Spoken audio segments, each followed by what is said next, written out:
Blessure de l'abandon peut te faire confondre intensité émotionnelle et amour. Beaucoup de femmes qui portent une blessure d'abandon se retrouvent dans des relations très instables émotionnellement. Souvent, elles ne comprennent pas pourquoi elles revivent toujours les mêmes histoires. Le chercheur Amir Levine, spécialiste de l'attachement amoureux, explique que les personnes avec un attachement anxieux vont chercher souvent énormément de proximité et de réassurance dans leurs relations. Paradoxalement, elles peuvent aussi être attirées par des partenaires émotionnellement indisponibles.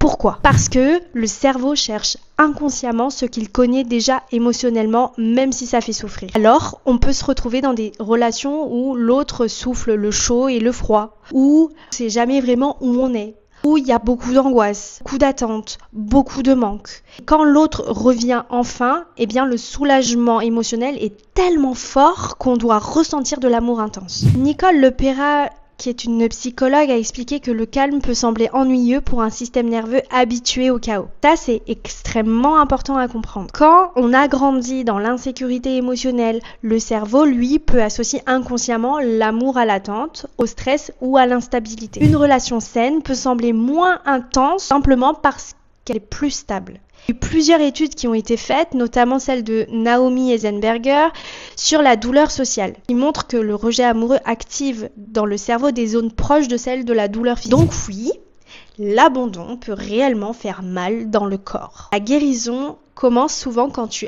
arrêtes de courir après les relations qui nourrissent ton anxiété pour commencer à choisir celles qui nourrissent ta paix intérieure.